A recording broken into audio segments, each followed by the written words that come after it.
7 years ago, a student came to me and asked me to invest in his company. He said, I'm working with 3 friends, and we're going to try to disrupt an industry by selling stuff online. And I said, okay, you guys spent the whole summer on this, right? No, we all took internships, just in case it doesn't work out. All right, but you're going to go in full-time once you graduate.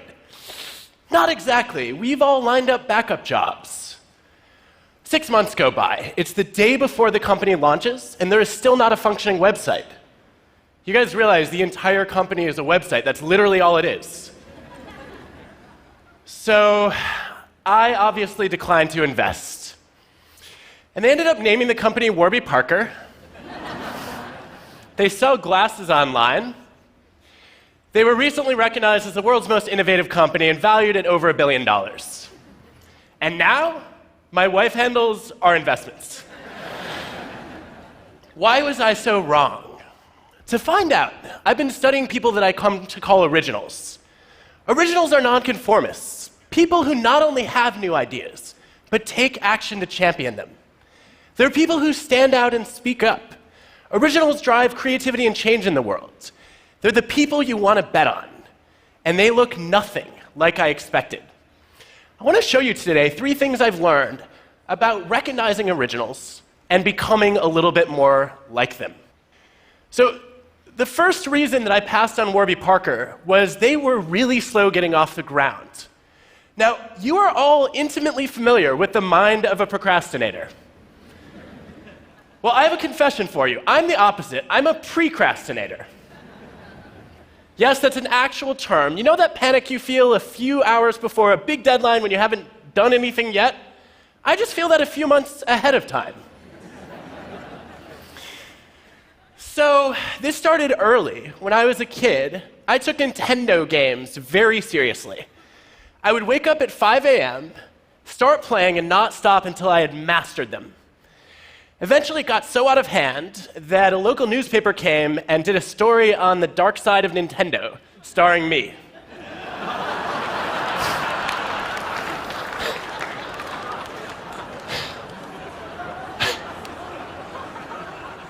Since then, I've traded hair for teeth.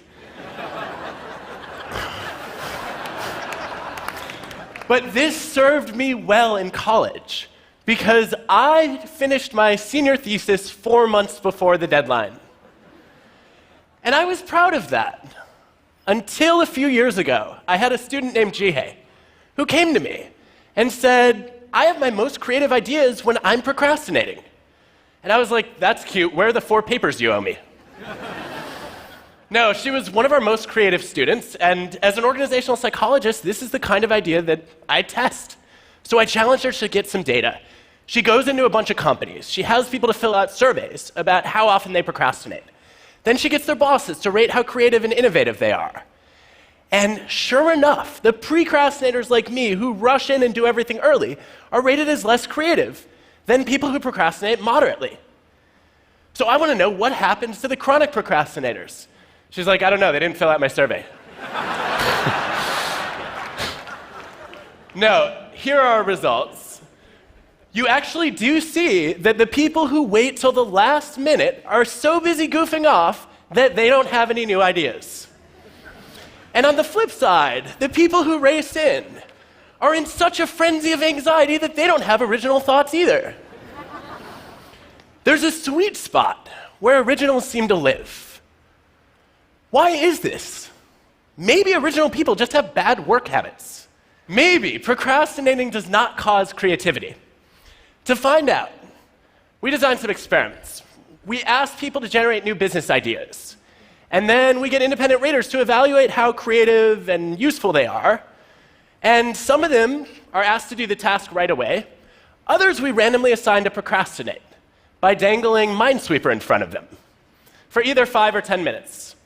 And sure enough, the moderate procrastinators are 16% more creative than the other 2 groups. Now, Minesweeper is awesome, but it's not the driver of the effect. Because if you play the game first, before you learn about the task, there's no creativity boost. It's only when you're told that you're going to be working on this problem, and then you start procrastinating, but the task is still active in the back of your mind, that you start to incubate. Procrastination gives you time to consider divergent ideas, to think in nonlinear ways, to make unexpected leaps.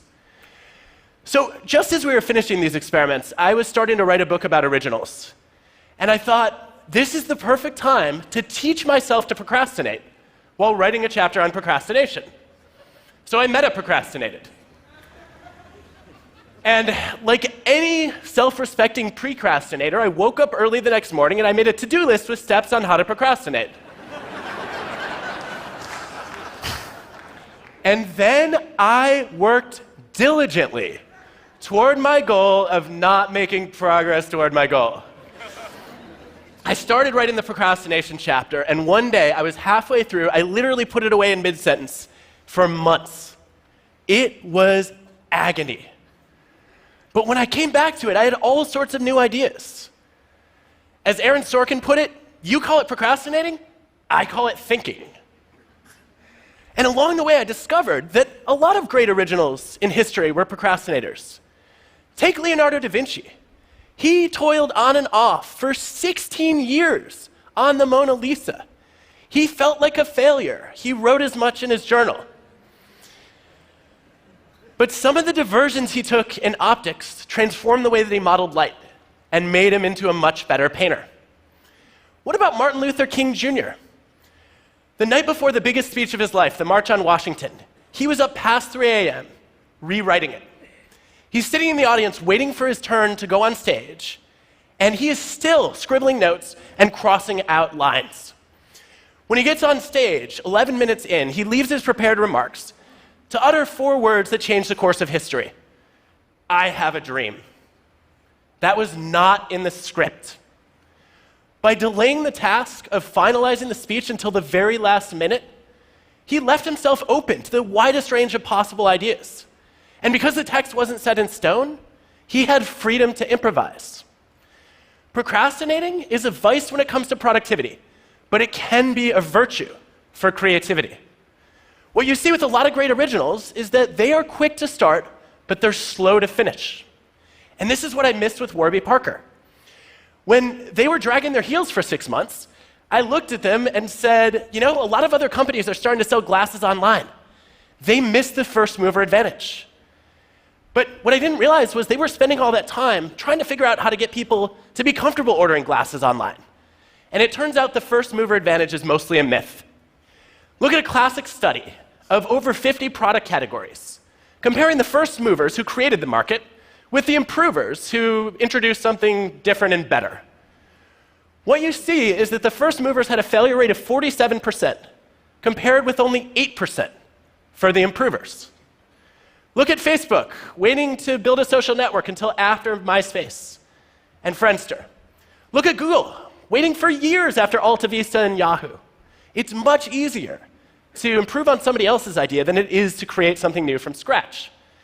So the lesson I learned is that to be original, you don't have to be first. You just have to be different and better. But that wasn't the only reason I passed on Warby Parker. They were also full of doubts. They had backup plans lined up, and that made me doubt that they had the courage to be original. Because I expected that originals would look something like this. Now, on the surface, a lot of original people look confident, but behind the scenes, they feel the same fear and doubt that the rest of us do. They just manage it differently. Let me show you. This is a depiction of how the creative process works for most of us.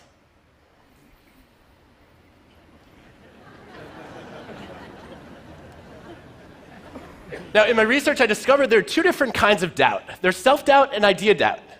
Self-doubt is paralyzing. It leads you to freeze. But idea doubt is energizing. It motivates you to test, to experiment, to refine, just like MLK did. And so the key to being original is just a simple thing of avoiding the leap from step 3 to step 4. Instead of saying, I'm crap, you say, the first few drafts are always crap, and I'm just not there yet. So how do you get there? Well, there's a clue, it turns out, in the internet browser that you use. We can predict your job performance and your commitment just by knowing what web browser you use. Now, some of you are not going to like the results of this study. But there is good evidence that Firefox and Chrome users significantly outperform Internet Explorer and Safari users. Yes! They also stay in their jobs 15% longer, by the way. Why? It's not a technical advantage. The 4 browser groups, on average, have similar typing speed, and they also have similar levels of computer knowledge. It's about how you got the browser. Because if you use Internet Explorer or Safari, those came pre-installed on your computer, and you accepted the default option that was handed to you. If you wanted Firefox or Chrome, you had to doubt the default and ask, is there a different option out there? And then be a little resourceful and download a new browser. So people hear about this study, and they're like, great, if I want to get better at my job, I just need to upgrade my browser? No, it's about being the kind of person who takes the initiative to doubt the default and look for a better option. And if you do that well, you will open yourself up to the opposite of déjà vu.